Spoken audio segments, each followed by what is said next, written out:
Hello, I'm Reverend Norman Allen. I use the pronouns he and his. I serve as the minister here at First Parish in Portland. I hope to start the new year with a sermon titled The Road Ahead, but sadly we got snowed out last Sunday. That was a big disappointment. We had some great music planned and some beautiful readings.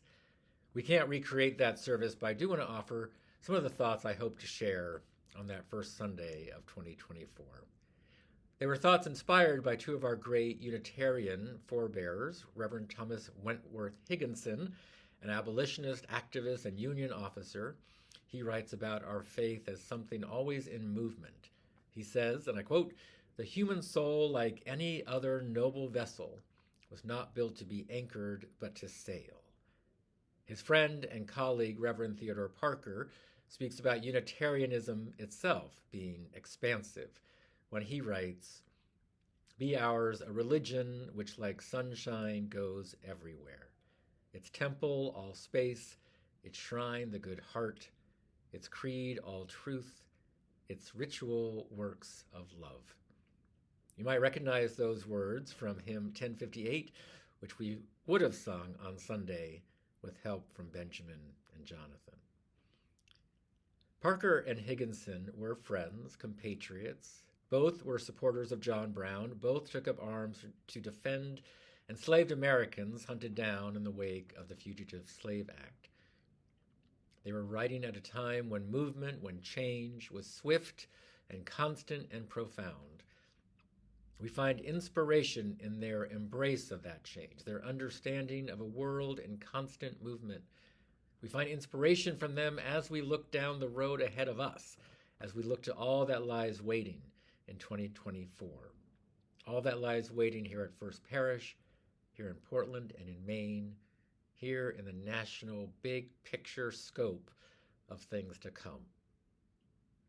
Parker's call for a new way of thinking about our faith has echoes in the proposed revisions to the 7 or 8 principles that we've known and loved, that we've relied upon since they were adopted back in 1984 as part of Article 2 of the UUA bylaws.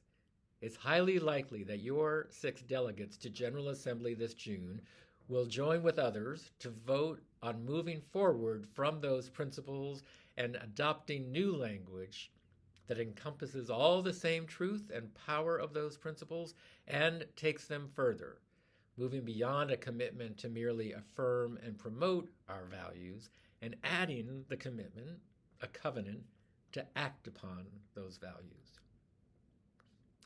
You'll hear a lot more about that in the weeks and months to come. The governing board, in their wisdom, has created an Article 2 task force. That task force will join me for the first 2 Sundays in February as I preach on this seminal moment in our history. They'll host a panel discussion after the service on February 4th, and they'll facilitate small group listening circles following the service on February 7th. Our goal is to make sure that First Parish, as it enters its 350th year, is first deeply informed and then deeply involved in the forward movement of our faith tradition.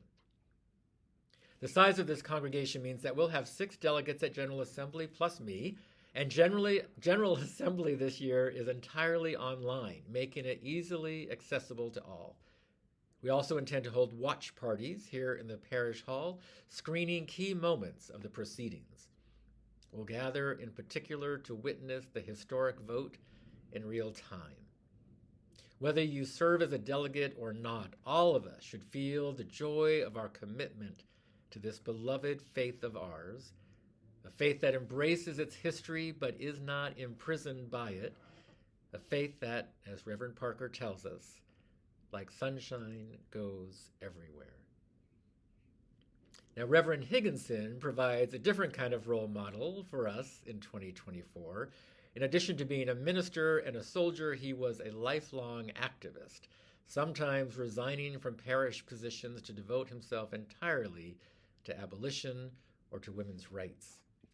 We look to him for inspiration as we enter these next 11 months, leading to a national election and the potentially volatile months that might follow. So much rides on this year and on our commitment to act upon our values and our principles. I've already heard from some of you, or I've already heard some of you groan at the prospect of a national election, an election in which some all too familiar players are likely to make their return. I've heard concerns about the challenges that will circle around that election, the possibility of violence, the near certainty of increasing divisiveness, the entrenchment of opinion, the mistaking of opinion for fact. It's fair to say that the last national election traumatized the nation. The violent attack on the Capitol played out just 20 minutes from my previous congregation. The fear and sorrow it engendered led me to hold an online vigil that night. Healing and comfort were needed and were beautifully offered throughout that small community. And here's the thing. Justice prevailed. Democracy prevailed. The election was certified. The candidate who won the election is in the White House today. According to the New York Times, 1,240 people have been arrested for participating in the attempted coup. While some cases are still pending, 720 traitors to the country have been sentenced. 450 have been incarcerated, and the process of justice is far from over. Investigations, indictments, trials, and sentencing will continue into the future.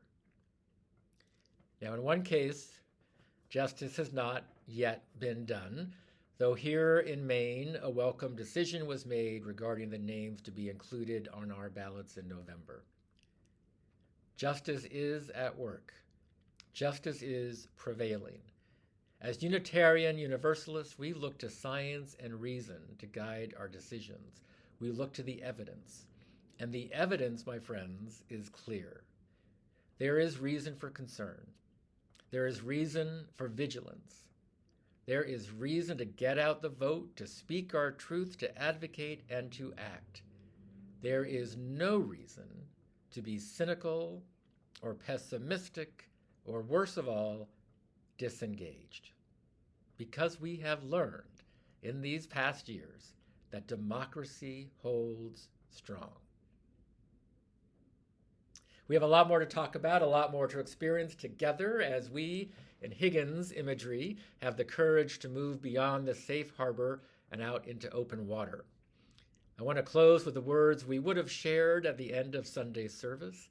They come to us from Reverend Dr. Rosemary Bray McNatt, president of Starr King School for the Ministry.